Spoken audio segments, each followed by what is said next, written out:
اگلا سوال ہے، موزوں اور جرابوں پر مسح کرنے کی مدت کتنی ہوتی ہے؟ یہ آج کل سردیوں میں بڑا امپورٹنٹ سوال ہے۔ موزوں اور جرابوں کے اوپر مسح کرنے کی مدت مسافر کے لیے الگ ہے اور مقیم کے لیے الگ ہے۔ جو مقیم ہے نا، جو یعنی رہائشی ہے کسی علاقے کا، تو اس کو صحیح مسلم کے اندر حدیث ہے، اوپر تلے 4 حدیث ہے، 639 640 41 42۔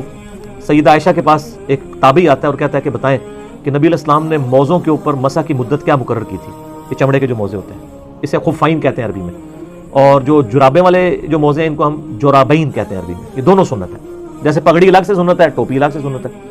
تو سیدہ عائشہ نے کہا کہ تم علی ابن ابی طالب کے پاس جاؤ، ان کا وقت نبی علیہ السلام کے ساتھ زیادہ گزرتا تھا سفر و حضر میں، وہ تمہیں مدت بتائیں گے۔ تو سیدنا علی سے جب پوچھا اس تابعی نے، تو انہوں نے فرمایا کہ نبی علیہ السلام نے مسافر کے لیے 3 دن اور 3 رات یعنی 72 گھنٹے، اور مقیم کے لیے 1 دن اور 1 رات یعنی 24 گھنٹے تک ایک دفعہ وضو کر کے آپ یعنی موزے پہن لیں تو مسح کی اجازت مرحمت فرما دی۔ یعنی آپ نے فجر کا وضو کیا، اس میں تو آپ نے وضو میں پاؤں دھوئے ہیں نا، تو یہ تو نکل گیا بیچ میں سے، جرابیں یا موزے پہن لیے، اب آپ زور میں بھی مسح کر سکتے ہیں، عصر میں بھی، مغرب میں بھی، شام میں بھی، اور اگلے دن کی فجر میں بھی کر سکتے ہیں، کیونکہ یہ والی فجر تو دھو کے آپ نے پڑھی تھی نا۔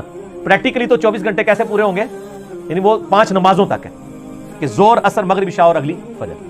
ہاں، فجر کے بعد آپ پھر موزے اتار کے آپ کو، اگر آپ مقیم ہیں، اگر آپ مسافر ہیں، پھر 3 دن 3 رات تک اگر آپ نے اس دوران وضو کرنے کے بعد موزے یا جرابیں نہیں اتاری تو آپ نماز کے لیے مسح کر سکتے ہیں، اور اس کا بڑا آسان طریقہ ابو داؤد میں ہے۔ یہ ہر لوگ اپنے انداز سے بھی مسح کر رہے ہیں۔ مسح کا طریقہ یہ ہے کہ جیسے آپ سر کے مسح کے لیے پانی لیتے ہیں نا، تو دائیں ہاتھ میں آپ جرابوں یا موزوں کے مسح کے لیے پانی لیں گے، بائیں ہاتھ پہ اسے گرائیں گے، اور ہاتھ کو یوں کریں گے کہ یہ قطرے سارے ٹپک جائیں، صرف تری رہ جائے۔ سر پہ بھی صرف تری ملنی ہوتی ہے، سر دھونا نہیں ہوتا۔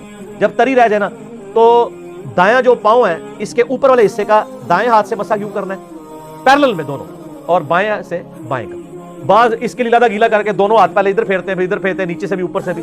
وہ تو سیدنا علی کا قول ہے نا ابو داؤد میں کہ اگر دین صرف عقل کی بنیاد پہ ہوتا تو پاؤں کے تلوے کا مسح کیا جاتا، لیکن شریعت حکم کے اوپر چلتی ہے، اس لیے حکم ہمیں یہ ہے کہ اوپر والے حصے کا آپ نے مسح کرنا ہے، دائیں سے دائیں کا، بائیں سے بائیں کا۔